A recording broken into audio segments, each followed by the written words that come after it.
Hey everybody and welcome back. Today we're going to continue working through the NPCs of Stardew Valley. Last time we talked about Pam and her various struggles. That one was interesting, lots of insightful comments, good feedback, so thank you as always to my community. Love to hear from you. I hope you're all doing as well as you can be. There's a lot of people struggling, so hang in there. This time though, we're moving north of Pelican Town for the first time. We're going to talk about everyone's favorite mother they'd like to fall in love with. Robin's here to upgrade your house and steal your heart, but unfortunately her heart belongs to another, for some reason.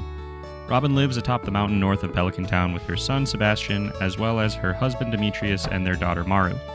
When I started playing this game, I assumed that Sebastian was Robin's son from her first marriage, and Maru was Demetrius' daughter from his first marriage, and that was the family dynamic. Well, it's not. Robin is the bio mother of both Maru and Sebastian, the two just have different fathers.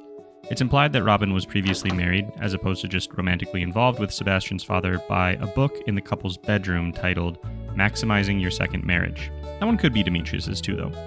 There's another book that we'll visit at some point in the same room, but that one's more for Demetrius.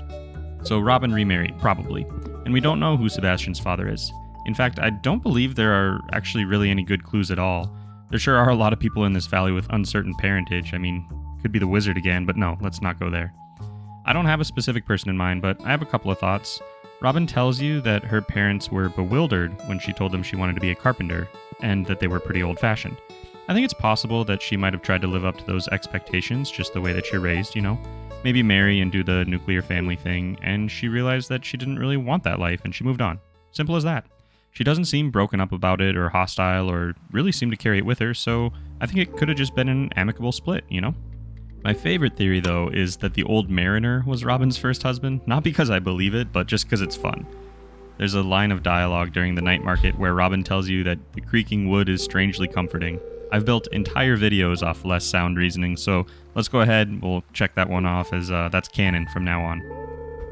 Cool, so what do we have so far? Robin is remarried, she has a son from a former marriage, and she lives with her new husband and the daughter they had together. It's kind of hard to untangle the members of this family from each other. Like, I want to talk about Robin, but I kind of have to pull in some Demetrius and some Sebastian, and a little bit Maru to an extent. And it's kind of messy, too, with this family structure. Maru is kind of like their star child, right? I mean, she's like creating sentient life in her room, basically. And Sebastian is shoved down in the basement where he smokes something that smells kind of funny and works as a freelance programmer. Which, well, actually, I mean, that doesn't sound like such a bad life. But didn't Robin design this house? Why is Sebastian relegated to the basement while Maru has her own, like, private wing of the house? Right, let's roll it back to that part. We know that Robin designed and built this house, and it's my understanding that she built the whole house, and not just the lab expansion. She tells you that Demetrius almost set the house on fire last night in one of her dialogue options. If it weren't for the fire-resistant lacquer she used when building the house, the place probably would have been gone, since he ignited a fireball into the rafters. Come on, dude. So Robin built this house. That means she gave herself and Demetrius a huge room, Maru has a sweet little private entrance area, and Demetrius even has a lab for his studies. And then Sebastian has a room at the bottom of the stairs. Honestly, he's lucky that he has a door at all. But you know what he doesn't have? He doesn't have a window, actually. Which means, at least where I live, that room can't legally be considered a living space. Like, Sebastian is living in a room that's only legally up to code for carrots and pickles and stuff. Gosh, there really are no good parents in this game, are there? There aren't any incredibly big revelations in this video, to be honest. There are just some small observations like that one. And the more I sat down and kind of beat my head against the wall trying to write the script here, the more I struggled to really separate the issues that this family encounters. Robin and Demetrius have clear communication issues, though. I'm going to go ahead and look at two examples from Robin's side here, and then later we'll take a look from Demetrius' point of view, so you can jump into the comments on that if you'd like, but just keep in mind I'm aware of a lot of what you probably want to say. Feel free to drop it, but we'll probably cover it in another video. In Demetrius' 6 Heart event, you find Robin and Demetrius arguing about a recent shopping trip. Robin asked him to get fruit, and Demetrius brought home tomatoes. Robin is upset because why would anyone ever say, I want some fruit, then grab a tomato off the shelf and take a deep bite out of it? It just doesn't make sense to Robin, despite the scientific classification. She thinks Demetrius should know better, and Demetrius says it's hard for him to know what assumptions to make when she says things. We will 100% talk about this scene again in a later video, so just keep it kind of floating around in the back of your head if possible. Some people think this is an example of Demetrius just being, in RPG terms, intelligent but not wise. but this scene also led many people to suspect that Demetrius may be neurodivergent. At first glance, this scene really annoyed me, to be honest. I was very much with Robin. Like, who says fruit and the first thing they think of is tomatoes? I don't care how you classify it.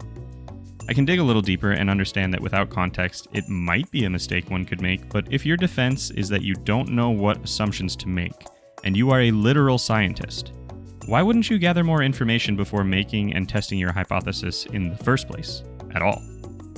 I think the scene that bothers me more, though, is the one related to Robin's project, the special order that you receive when Robin fixes up the board outside of Lewis's house in fall of your first year. Basically, Robin wants to experiment with a new bed design, and she recruits the farmer to find her some supplies. In the scene where she shows it off, Demetrius laments the utility and efficiency of the sleep receptacle, instead of just appreciating it as both a work of art and utility.